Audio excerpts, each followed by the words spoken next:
Hello students, how are you? Yesterday I have taught you how to balance the chemical reaction. मैंने वहाँ पे आपको एक example जो है बताया था, बैलेंस करके दिखाया था। आज एक और एग्ज़ाम्पल लेते हैं आपके बुक से।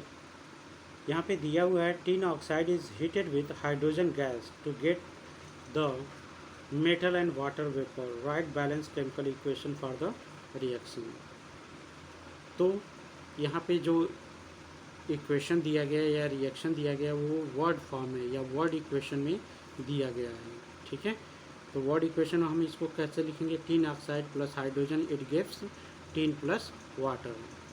अब इसको हम क्या करेंगे? इसको स्केलेटन फॉर्म में हम चेंज करेंगे।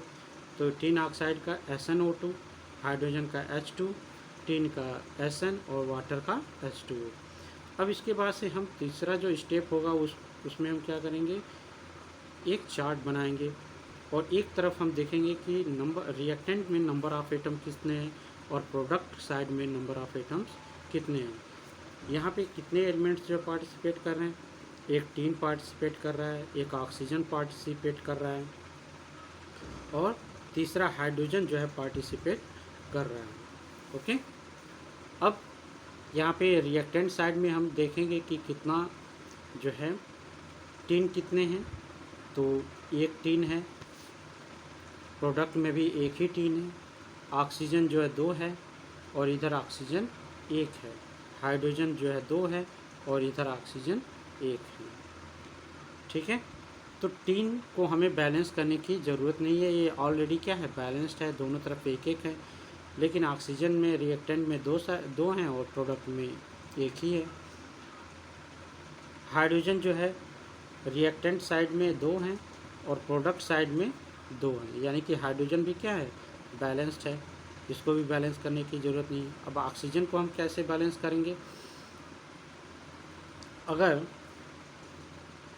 ऑक्सीजन को बैलेंस करने के लिए हम इधर 2 से मल्टीप्लाई कर दें, अगर हम प्रोडक्ट साइड में 2 से मल्टीप्लाई कर दें, SnO2 plus H2 it gives Sn plus 2H2O। तो ऑक्सीजन क्या हो गया? बैलेंस हो गया। ऑक्सीजन 2 इधर भी हो गया, 2 इधर हो गया और हाइड्रोजन कितना हो गया? 4 हो गया और इधर कितना है? 2 ही है। तो यानी कि हमें इधर इस साइड में रिएक्टेंट साइड में हाइड्रोजन को बैलेंस करना पड़ेगा, ठीक है। यानी कि अगर हम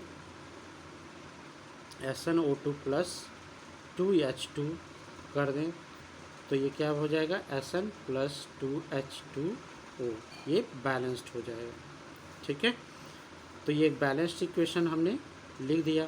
देख रहे हैं टिन 1 है, प्रोडक्ट में भी 1 है, ऑक्सीजन 2 है, ऑक्सीजन इधर भी 2 है, हाइड्रोजन 4 है और प्रोडक्ट में भी हाइड्रोजन 4 है। अब हम यहाँ पे एक चार्ट बना के दिखा देंगे।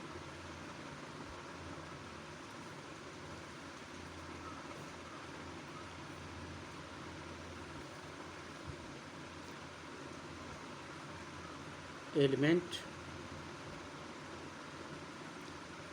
टिन, ऑक्सीजन, हाइड्रोजन, कौन कौन से element? Number of atoms in reactant,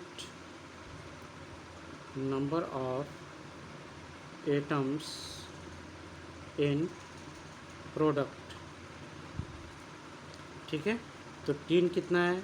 reactant side में 1 है, प्रोडक्ट में भी 1 है, ऑक्सीजन 2 है, प्रोडक्ट में भी 2 है, हाइड्रोजन 4 है और हाइड्रोजन प्रोडक्ट में भी 4 है। इस तरह से हम कह सकते हैं कि इट्स अ बैलेंस्ड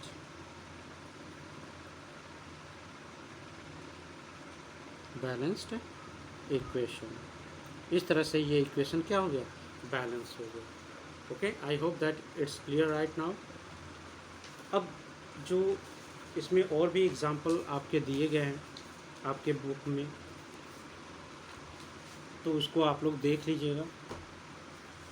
दूसरा जो नेक्स्ट टॉपिक है कि making a chemical reaction more informative, यानी कि हम एक केमिकल इक्वेशन से क्या क्या इंफॉर्मेशन हम जो है अटेन करते हैं।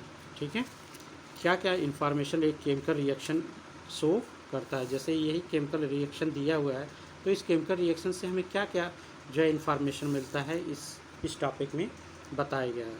तो पहला जो हमें इंफॉर्मेशन किसी भी केमिकल रिएक्शन से मिलता है उसका फिजिकल स्टेट, यानी कि फिजिकल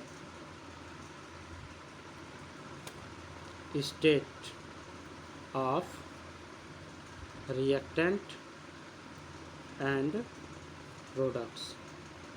रिएक्टेंट और प्रोडक्ट्स का हमें फिजिकल स्टेट के बारे में पता चलता है कि रिएक्टेंट में जो केमिकल कंपोनेंट्स हैं वो सॉलिड हैं, लिक्विड हैं या फिर गैस हैं, या रिएक्शन होने के बाद जो हमें क्या मिलता है, लिक्विड मिलता है, सॉलिड मिलता है या फिर गैस मिलता है।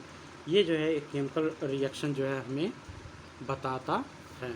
जैसे एग्जांपल के लिए अगर हम लें तो जैसे कैल्शियम कार्बोनेट CO3, यहाँ पे केमिकल स्टेट को हम यहाँ पे लिखते हैं, फिजिकल स्टेट को। ये क्या शो कर रहा है कि कैल्शियम कार्बोनेट जो है किस फॉर्म में है, सॉलिड स्टेट में है। ठीक है, +2 HCl, HCl किस स्टेट में, एक्वस फॉर्म में है।